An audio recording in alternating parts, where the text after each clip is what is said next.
నేను doctor జేపీవి Subbaiah, spine surgeon, Hyderabad.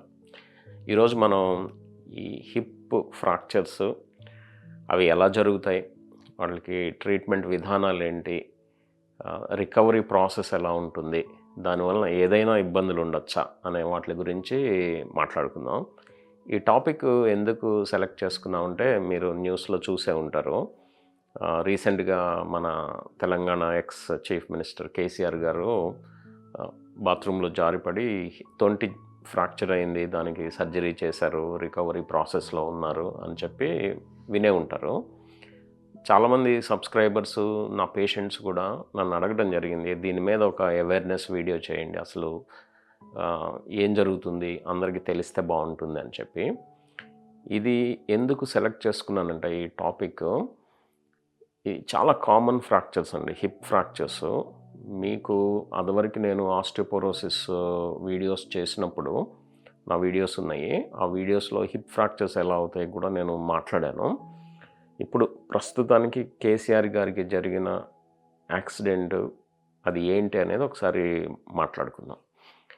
ఈ hip fractures అనేవి కామన్గా పెద్దవాళ్ళల్లో అంటే 65 సంవత్సరాలు దాటిన వాళ్ళల్లో ఎక్కువగా జరుగుతూ ఉంటాయి అన్నమాట.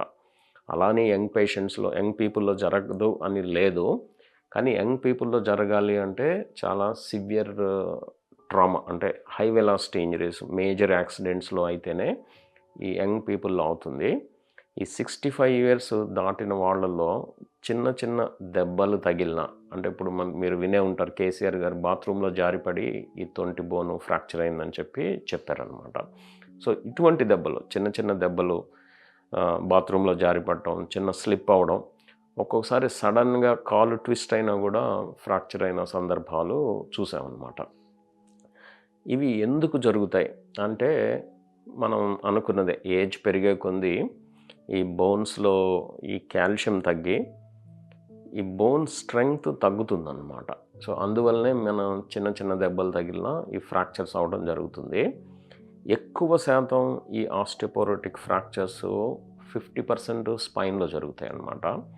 ఈ 30% హిప్లో, ఆ తక్కిన 20% మన షోల్డర్ దగ్గర కానీ ఈ రిస్ట్ దగ్గర కానీ జరిగే అవకాశాలు ఉంటాయి. సరే, ఈ హిప్ ఫ్రాక్చర్ విషయానికి వస్తే, అసలు ఈ హిప్ నిర్మాణం ఎలా ఉంటుంది, తొంటి నిర్మాణం అని చూస్తే, ఈ తొంటి నిర్మాణం గమనించినట్టయితే ఇది బాల్ అండ్ సాకెట్ జాయింట్ అంటారండి. అంటే బాల్ ఉంటుంది, ఇది సాకెట్ అనుకుందాము, ఈ బాల్ అండ్ సాకెట్ జాయింట్ అంటాం అన్నమాట. ఇప్పుడు దీంట్లో ఈ ఫ్రాక్చర్స్లో 2 రకాల ఫ్రాక్చర్స్ ఉంటాయండి.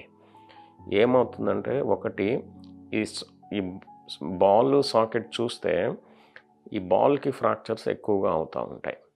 ఈ బాల్ ఫ్రాక్చర్స్కి దీన్ని 2 రకాల ఏ విధంగా చెప్తా ఉంటే, ప్రతి జాయింట్ చుట్టూ ఒక కవర్ ఉంటుంది, ఆ కవర్ని మేము క్యాప్సూల్ అంటాం. ఓకే, సో ఆ క్యాప్సూల్ ప్రతి జాయింట్కి ఉంటుంది అనుకున్నాం కదండి. అలానే హిప్ జాయింట్కి కూడా ఈ క్యాప్సూల్ ఉంటుంది. ఈ క్యాప్సూల్ లోపల, ఇన్సైడ్ దట్ కవర్, మన లోపల అయితే దాన్ని ఇంట్రాక్యాప్సులర్ ఫ్రాక్చర్స్ అంటాము.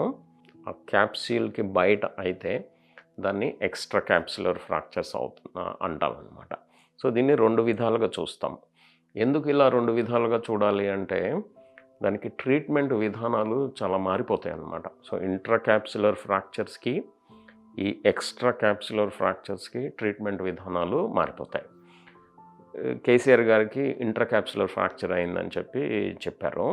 సో మనం ఎక్స్ట్రా క్యాప్సులర్ ఫ్రాక్చర్స్ వేరే వీడియో గురించిలో మాట్లాడుకుందాము.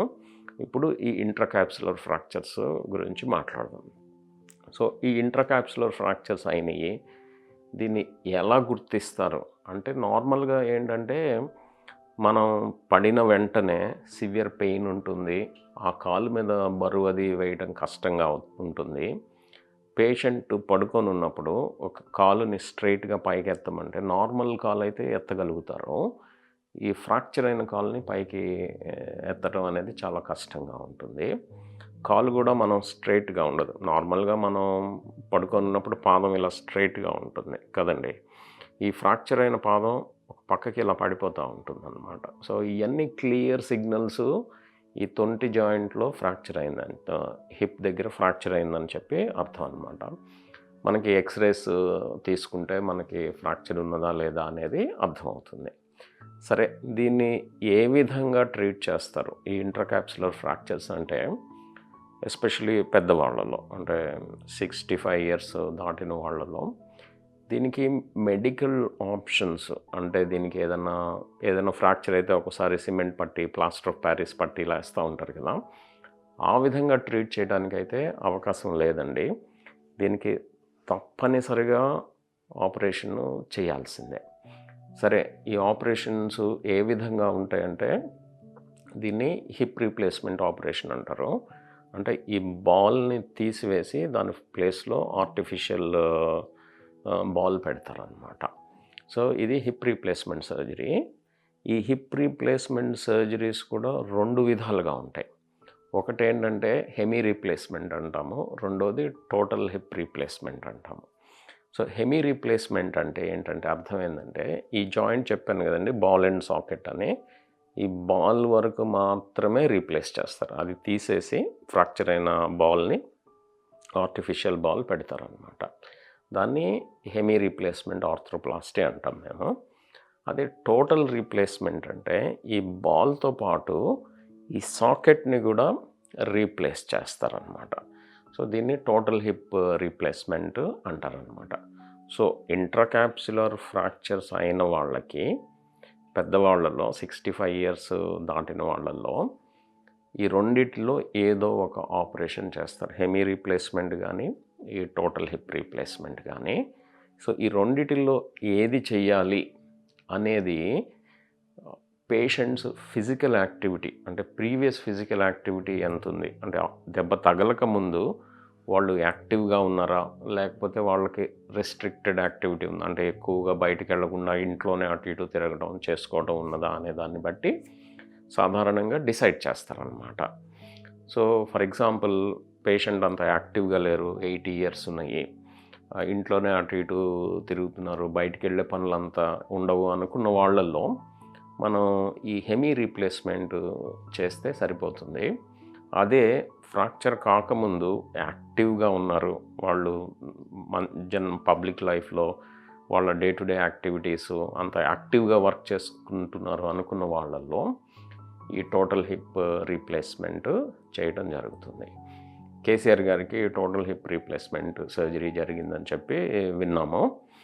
మీరు చూసే ఉంటారు, ఒక వీడియో కూడా వచ్చింది. ఆయన లేచి నెక్స్ట్ డే సపోర్ట్ తోటి ప్రాక్టీస్ చేస్తున్నారు. ఇది నార్మల్గా ఏమవుతుందంటే, స్లోగా over a period of time support తీసేసి నడిపించటం, తర్వాత వాకింగ్, అంటే ఆయనకైనా ఇండిపెండెంట్గా కొంత దూరం నడవటం, ఈ స్టేజ్కి వచ్చేస్తారు స్లోగా. అది ఎంత టైం పడుతుంది అంటే, యావరేజ్గా 6 వీక్స్ పడుతుంది. అంటే 4 to 8 వీక్స్ వరకు ఆ రికవరీ ప్రాసెస్ ఉండొచ్చు అన్నమాట. కానీ ఇక్కడ మేజర్ పాయింట్స్ మనం అర్థం చేసుకోవాల్సింది ఏంటంటే, హిప్ రీప్లేస్మెంట్స్ రికవరీ గురించి మనం మాట్లాడుకోవాలి. ఇది చాలా చాలా ఇంపార్టెంట్ పాయింట్ అన్నమాట.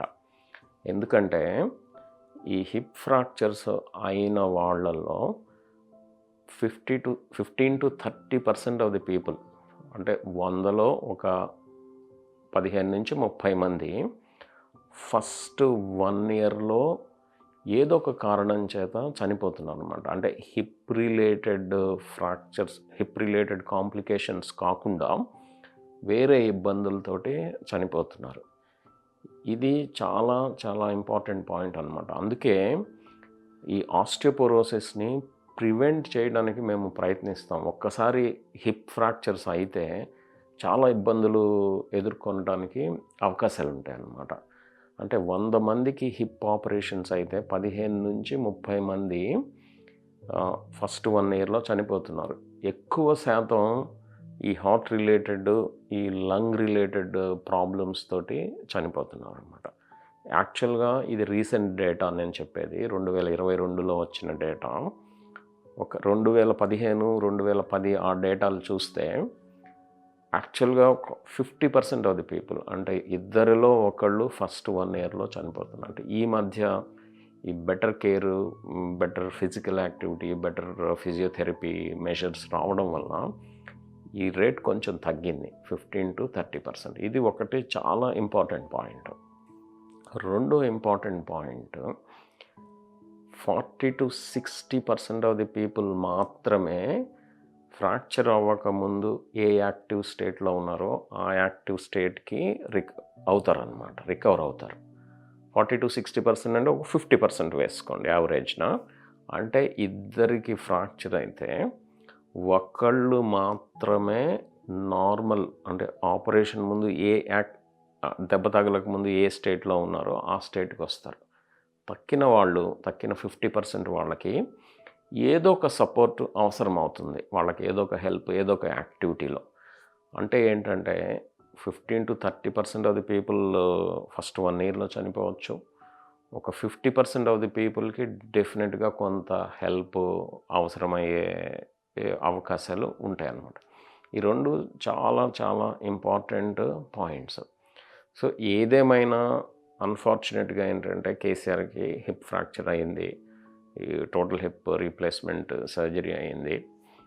హోప్ఫుల్లీ ఆయనకి ఇబ్బందులు ఏమీ లేకుండా కంప్లీట్గా నార్మల్గా రికవర్ అయ్యి ఆయన నార్మల్ లైఫ్కి వస్తారని మనం ఆశిద్దాం.